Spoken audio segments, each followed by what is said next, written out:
Hello friends, કેમ છો બધા? મજામાં? નિયા કિચનમાં આપનું હાર્દિક સ્વાગત છે.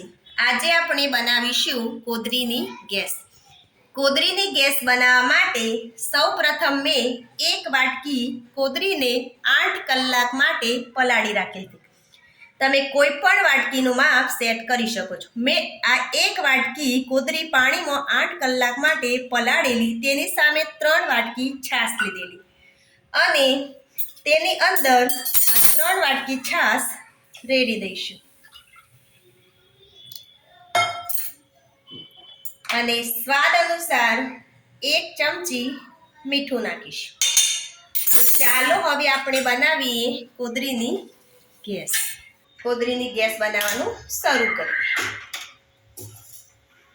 તો હવે કોદરીની ગેસ બનાવવા માટે ધીમે ધીમે ચડવા દઈશું.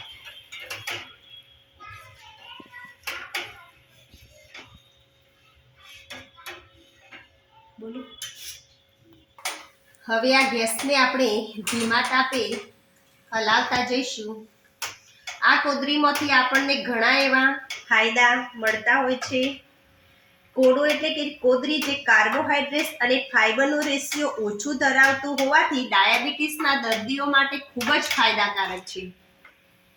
અને આ મિલેટ એ પેટની સમસ્યાઓ, રક્તની બીમારીઓ, લોહીનું શુદ્ધિકરણ અને રોગ પ્રતિકારક શક્તિ વધારવા માટે ખૂબ જ ફાયદાકારક છે. કોદરીમાં ફાઈબરનું પ્રમાણ 9 ગ્રામ છે.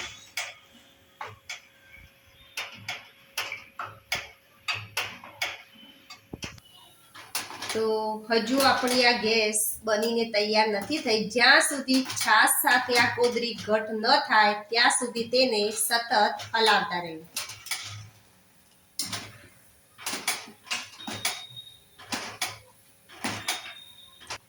તો હજુ પણ આપણી કોદરી બનીને તૈયાર નથી થઈ. આ કોદરીને તમે 2 દિવસ સુધી ખાઈ શકો છો. આપણી આ કોદરીની ગેસ બગડતી નથી. હવે આપણી આ કોદરીની ગેસ બનીને રેડી થઈ ગઈ છે. લગભગ 2 કે 3 સભ્યો ખાઈ શકે એટલી બનીને તૈયાર થઈ ગઈ છે. આ કોદરીની ગેસને તમે દૂધ કે છાશ સાથે પણ ખાઈ શકો છો. તો ચાલો હવે આપણી આ ગેસ બનીને રેડી થઈ ગઈ છે. હવે ગેસને બંધ કરી દઈશું.